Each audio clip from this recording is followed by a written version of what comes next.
Em nome do Pai, e do Filho, e do Espírito Santo. Amém. Olá, meu irmão e minha irmã. Hoje é a aula 30 do Catecismo em 100 aulas. Nós estamos na página 250 do Catecismo, parágrafo 4, tratando sobre o tema Os Fiéis de Cristo, a hierarquia, os leigos e a vida consagrada. O Catecismo nos ensina: os fiéis são aqueles incorporados a Cristo pelo batismo, que foram constituídos povo de Deus, participantes do munus sacerdotal, profético e régio de Cristo. Seguindo a condição própria de cada um, são chamados a exercer a missão que Deus confiou para a Igreja cumprir no mundo. As próprias diferenças que o Senhor quis estabelecer entre os membros do seu corpo servem à unidade e à sua missão. De fato, embora exista na igreja diversidade de serviços, há unidade de missão. Portanto, na igreja, entre os fiéis, que são aqueles batizados, ao se tornarem batizados, as pessoas se tornam cristãos, se tornam fiéis e membros do corpo vivo da igreja. Mas dentro do batismo, ao longo de suas vidas, seguindo a vocação a qual Deus chama a cada um, os fiéis vão se direcionar para o seu caminho.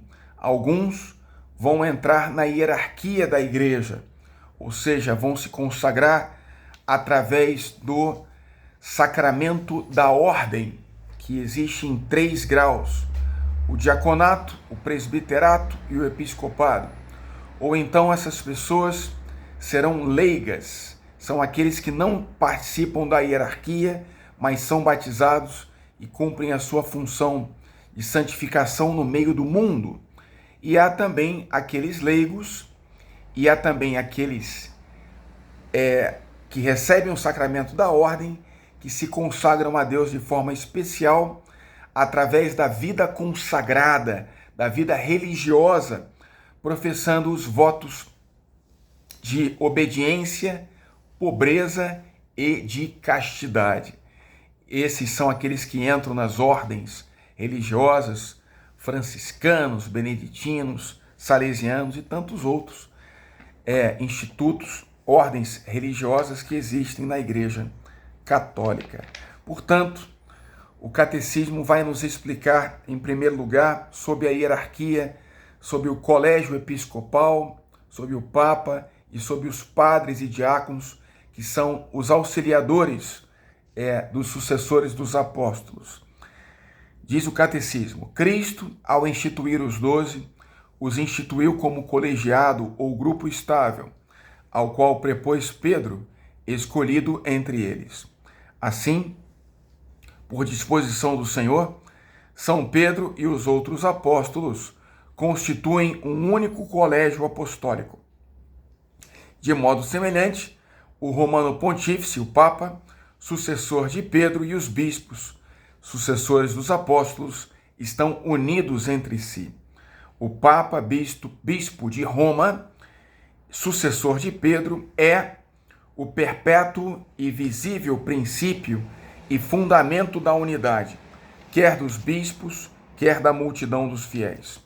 Com efeito, o Papa, em virtude do seu munus de vigário de Cristo e de pastor de toda a igreja, possui na igreja poder pleno, supremo e universal. Ele pode exercer sempre livremente este seu poder. O colégio episcopal não tem autoridade se nele não se considerar incluído como chefe o Romano Pontífice, o Papa.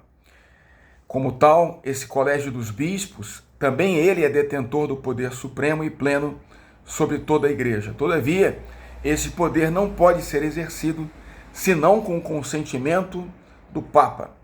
O colégio dos bispos exerce o poder sobre a igreja inteira de forma solene no concílio ecumênico.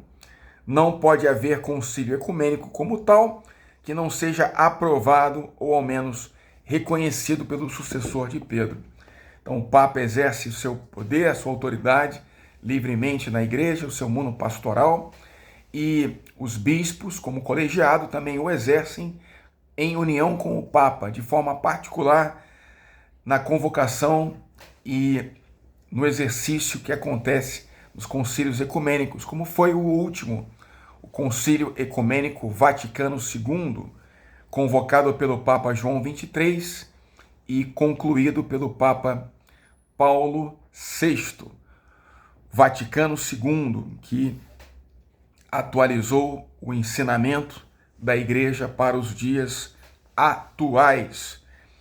Dentre outras coisas que decidiu o Concílio Vaticano II foi que as missas fossem celebradas nas línguas de cada nação, de cada povo. Então, os bispos, eles exercem de forma particular esse munus tríplice de Jesus Cristo, o munus de ensinar, o munus de reger e o munus de santificar. Esse munus de ensinar, ele está no magistério da igreja. A igreja ensina, proclama, ela defende a fé e a transmite à sociedade. Nesse sentido, o Santo Padre, o Papa, diz o Catecismo, goza de infalibilidade quando, na qualidade de pastor e doutor supremo de todos os fiéis, encarregado de confirmar seus irmãos na fé, proclama, por um ato definitivo, um ponto de doutrina que concerne à fé e aos costumes. A infalibilidade prometida à Igreja reside também no corpo episcopal, quando este exerce seu ministério supremo em união com o sucessor de Pedro, de forma particular em um concílio ecumênico. Então, quando por seu magistério a Igreja propõe alguma coisa a crer como sendo revelada por Deus, como ensinamento de Cristo, é preciso aderir na obediência da fé a tais definições. Esta infalibilidade tem a mesma extensão que o próprio depósito da revelação divina. Portanto, quando a Igreja Católica, o Papa e os bispos, em união, proclamam, por exemplo, um dogma, como o dogma da Imaculada Conceição, o dogma da maternidade divina, o dogma da virgindade perpétua da Virgem Maria, ou o dogma da Assunção, a Igreja deve aderir na obediência da fé a essa proclamação solene que tem o auxílio do Espírito Santo, de forma que esse magistério do Papa e também dos bispos em união com o Papa seja um magistério infalível. Essa é a noção da infalibilidade. Não quer dizer que o Papa não seja um ser humano e possa, em algum momento, cometer algum erro, mas sim que quando ele faz uma proclamação solene, dogmática sobre a fé e os bons costumes, ele tem o auxílio do Espírito Santo, de forma que essa proclamação solene de cátedra, ela é infalível. É preciso entender sempre o sentido, da infalibilidade papal. Então, o Papa, os bispos, eles têm o munus de ensinar, de santificar e de governar, de reger. Esse munus de santificar, ele é exercido de forma particular pelo ministério das palavras e dos sacramentos, sobretudo através do ministério do sacramento da confissão e da Eucaristia. E o munus de reger, como pastores, que não são dominadores, mas modelos para os fiéis, ele se exerce no pastoreio das igrejas particulares, sempre em comunhão com o bispo de Roma. Portanto, os fiéis leigos são aqueles que, incorporados à igreja pelo batismo, se constituem povo de Deus e, na sua medida, também são participantes da função régia, profética e sacerdotal de Cristo. Então, todos aqueles que não são consagrados na igreja pelo ministério da ordem, pelo sacramento da ordem, são leigos. Os batizados que se casam, os batizados solteiros, esses são leigos, que são convidados a ser sal da terra e luz do mundo, e serem esse essa tropa avançada da igreja que está no mundo sem ser no mundo, na política, no trabalho, no esporte, na ação social.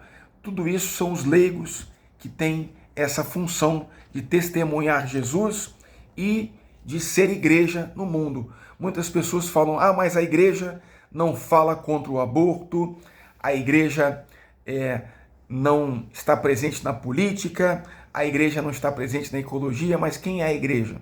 A igreja, meu irmão, somos nós, todos nós, em igualdade, apesar da diversidade, né? Os padres, os bispos, o Papa, os leigos e também aqueles que se consagram a Deus de forma especial na vida consagrada.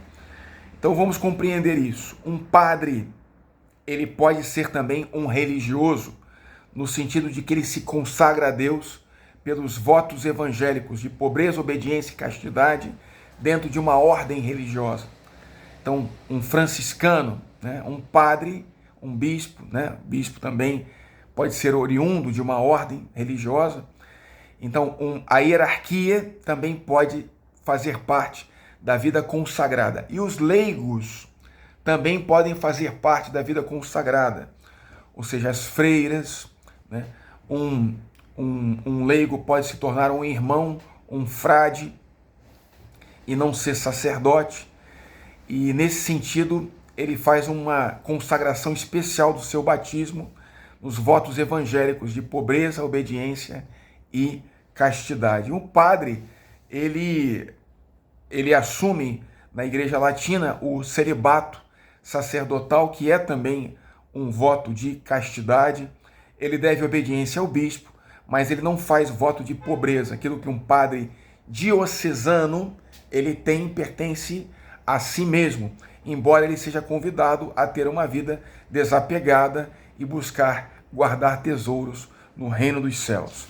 E assim a igreja, ela vivendo esses diferentes estados de vida, né? A vida consagrada, sacerdotal, né? Diáconos, padres e bispos, a vida laical, né? Que vive a radicalidade do seu batismo, que é uma vocação à santidade, todos chamados à santidade, e a vida consagrada religiosa, né? Que são os franciscanos, os beneditinos, os salesianos, as irmãs da caridade, Madre Teresa de Calcutá, os agostinianos recoletos. Há tantos exemplos de ordens religiosas. Há também hoje um grande florescimento das comunidades de vida consagrada, da renovação carismática. Há também as chamadas ordens terceiras, pelas quais os leigos participam da espiritualidade das ordens religiosas, que são carismas que Deus confere de forma particular para a santificação do povo de Deus, né? O carisma franciscano, o carisma beneditino e, no sentido das novas comunidades, o carisma Canção Nova, o carisma Shalom, o carisma Mar Adentro. Então, tudo isso são maneiras de seguir a Cristo e de servir também o povo de Deus. A hierarquia, a vida laical e a vida consagrada religiosa. Todos nós devemos discernir qual é a nossa vocação, qual é o nosso lugar dentro da igreja. E que todos, como Santa Teresinha do Menino Jesus, possam dizer: no coração da igreja eu serei o amor. Pela intercessão da Virgem Maria, abençoe-vos o Deus Todo-Poderoso, Pai, Filho e Espírito Santo. Amém.